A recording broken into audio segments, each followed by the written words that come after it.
Hawaii. How do I even describe it? It's majestical. But to get from Ontario to Hawaii, I would have to take a plane.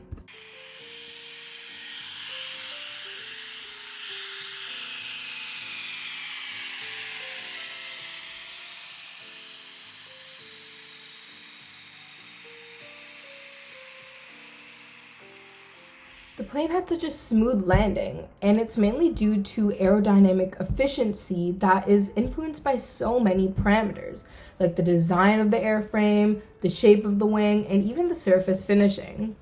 I mean, all of these small details really make airplanes 10 times more efficient. But all these different factors in the process of making a plane have a direct influence on the efficiency of the flight, making sure you get to Hawaii in one piece.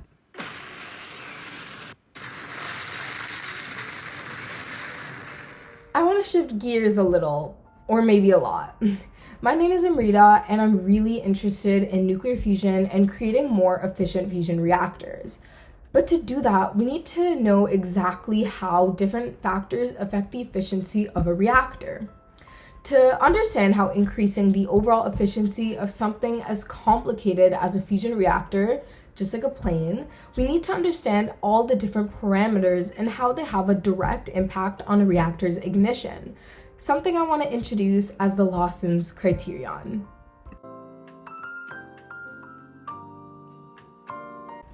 All we really want from nuclear fusion is clean energy, but sadly, to do so, tokamaks, aka fusion reactors, need to produce significantly more energy than they consume. But which outputs do we need to achieve this goal? John D. Lawson already thought of this back in 1995, wondering what exact conditions needed to be met in order to get enough energy from a tokamak. The Lawson's criterion is actually expressed in terms of the triple product. N is the plasma density, T is the plasma temperature, and tau is the energy confinement time. Hopefully you get it now, but if the triple product falls below the Lawson criteria, the rate of energy being lost from the plasma surpasses the rate of energy production. And let's just say that the overall reaction can't be sustained. So the triple product is just a broader concept, like saying we need these three things to make fusion work. The Lawson's criterion is a specific measurement or rule within that concept, mentioning exactly how much of those three things we really need. But for today, I'm only going to focus on decoding the triple product, since it does consist of the basic factors that make a fusion reaction possible.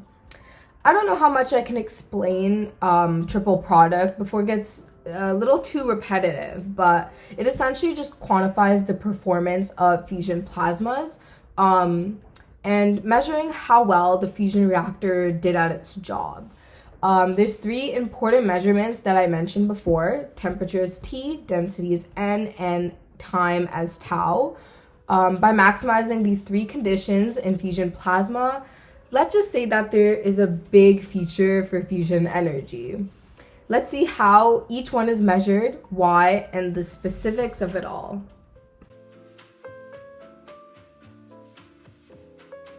Fusion reactors have to be hot, and I'm talking hotter than the sun's core, which is already 15 million degrees Celsius. Oh, that's hot. That's hot. Okay, that is crazy, but these hot temperatures are necessary to provide the nuclei with enough energy to overcome their repulsion and fuse, hence nuclear fusion. Achieving and just maintaining these high plasma temperatures is so essential for a sustainable fusion reaction. So the triple product here is that higher temperatures equal increased particle velocities, allowing for more and more successful collisions between nuclei and an ultimately increased chance for fusion energy.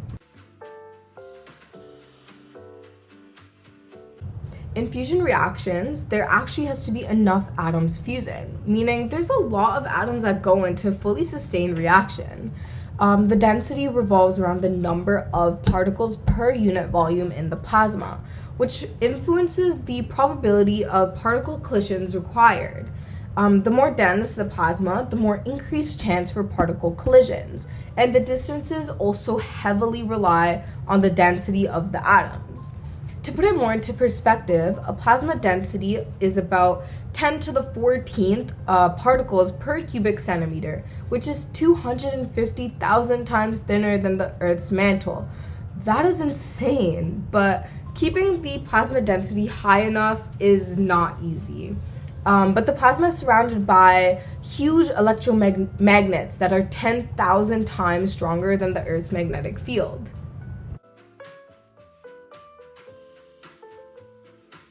Finally is time. The longer a reaction runs, the more we get out of it.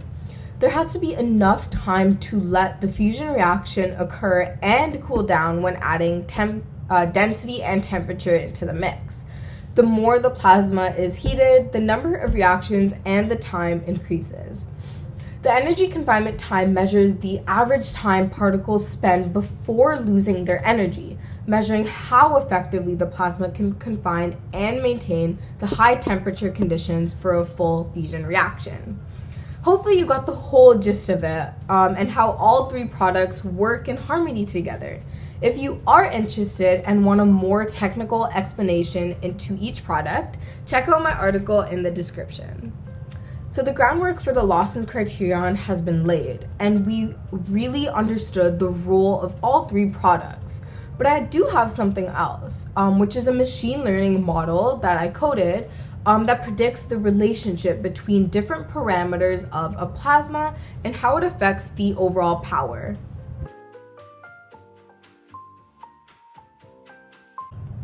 The data set I used to predict the values is linked in the description, but it's essentially parameters like plasma power, particle velocity, and particle temperature.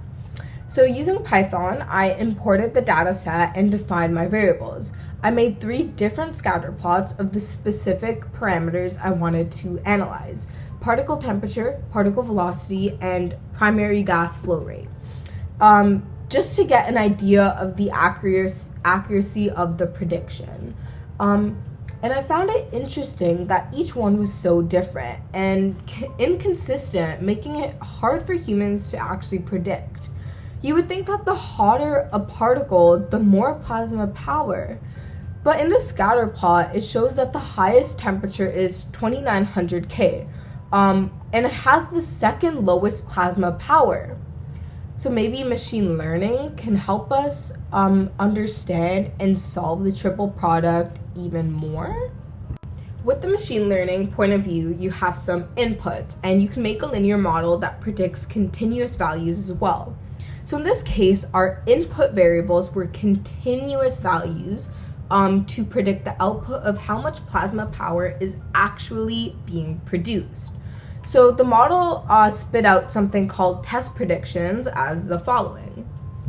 I also asked the model for the best predictions to make sure that the model was as accurate as can be, where the best predictions plus the sklearn plasma predictions were identical, meaning that these were probably the most accurate predictions. If you are interested in visualizing the data, don't worry, I got you covered. Just check out the same article in the description and you will not be disappointed. We're in Hawaii, just in time for hotel check-in. Phew, I thought we were gonna miss it. Thinking back on the flight, there were no errors, no delays, a bit of turbulence, but no actual mechanical malfunctions within the plane itself. So we're good. My dream is that fusion reactors can be the same and perform almost as perfect as planes with little to none turbulence. Get it? And we can measure this efficiency using all the factors of the triple product, which make up the Lawson's criterion, and one day we will get there. But for now, I could really use a trip to Hawaii.